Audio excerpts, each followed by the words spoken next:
और मध्य प्रदेश से बड़ी खबर आ रही है। ओबीसी आरक्षण को लेकर बड़ी खबर। एमपी सरकार और याचिकाकर्ताओं के बीच सहमति बन गई है। एडवोकेट जनरल के साथ बैठक हुई। ओबीसी को 27% आरक्षण को लेकर इस बैठक में आम सहमति बनी। 22 सितंबर को सुप्रीम कोर्ट में एक साथ अपना पक्ष रखेंगे। होल्ड पदों को अनहोल्ड करने की बात पर भी सहमति बनी इस बैठक में। प्रदेश में 2019 से अभी तक 13% पद होल्ड किए गए हैं। चयन के बाद भी नियुक्ति नहीं मिली है। एडवोकेट जनरल ने सभी पक्षों से अभिमत मांगा। जो 13% होल्ड है वो 2019 से लेके आज तक जो भी 13% है वो मात्र ओबीसी और ओबीसी से भरा जाएगा।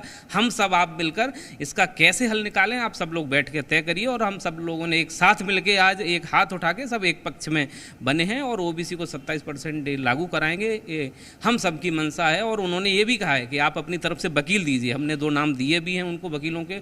इसके अलावा उन्होंने हमसे ये भी कहा है, हमारे कुछ बच्चों की इच्छा थी कि जो 13% होल्ड का क्या है, तो बोला आप अभिमत भी दीजिए अपनी तरफ से। आप अभिमत दोगे हमारी अपनी तरफ से, हम उस पर पूरी कार्रवाई करेंगे और हम निश्चित ही ओबीसी वर्ग को जो उसका हक अधिकार है दिलाने के लिए प्रतिबद्ध। पिछड़े वर्ग को 27% आरक्षण मिलना चाहिए, सरकार का पूरा ध्येय है। और सारे संगठन पूरी ताकत से 27% आरक्षण घोषित हो मध्य प्रदेश में, इसके लिए कोशिश कर रहे हैं। सुप्रीम कोर्ट में इसकी फाइनल हियरिंग होना है, उसका सभी ने समर्थन किया है। महाधिवक्ता महोदय प्रयास करेंगे, सुप्रीम कोर्ट में अच्छा एडवोकेट मध्य प्रदेश की ओर से लड़ेगा। ओबीसी को 27% रिजर्वेशन एक बहुत ऐसा मुद्दा रहा है जिसको लेकर लगातार हाल के सालों में चर्चा होती रही है। आज जो बैठक हुई है उसका विश्लेषण कर लेते हैं। जी मीडिया संवाददाता दीपक द्विवेदी हमारे साथ जुड़ गए हैं लाइव। दीपक, सिलसिलेवार तरीके से बारीकी से बताइए, बैठक में किन किन बातों पर सहमति बनी है और जब अगली सुनवाई होगी उस पर क्या इंपैक्ट पड़ेगा?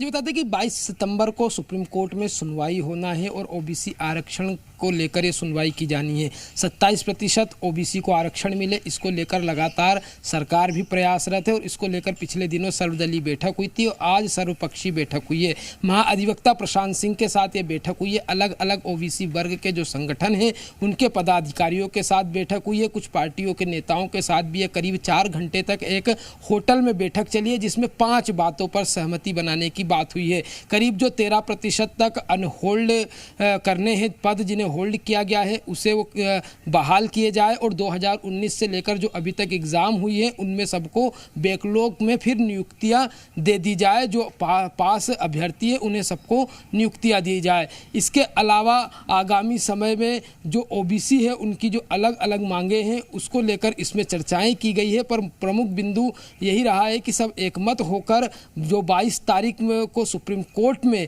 सुनवाई होनी है इसको लेकर वहाँ पर चर्चा की जाए और एक अच्छा वकील मध्य प्रदेश की ओर से वहाँ पर उपस्थित किया जाए और बिना आपत्ति के अब इसे आगे बढ़ाते हुए 27% ओबीसी को आरक्षण दिया जाए। तो तमाम जो ओबीसी वर्ग के पदाधिकारी थे उसमें शामिल हुए थे और यही चर्चाओं पर अभी सहमति बनी है। अब ये देखना होगा कि आगामी समय पर इन चर्चाओं में और भी क्या इसका असर निकलकर सामने आता है या फिर यह पूरा जो ओबीसी आरक्षण का मुद्दा है अधर में लटका हुआ मिलता है। फिलहाल अभी तो सबकी एक साथ सहमति बनी हुई नजर आई है।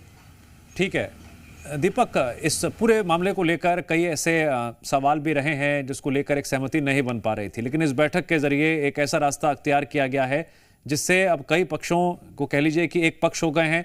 और अगर हम इससे बहुत साधारण शब्दों में समझने की कोशिश करें, अब 27% रिजर्वेशन को लेकर एक आवाज उठेगी, एक पक्ष रखा जाएगा, केस स्ट्रांग होगा रिजर्वेशन के लिहाज से।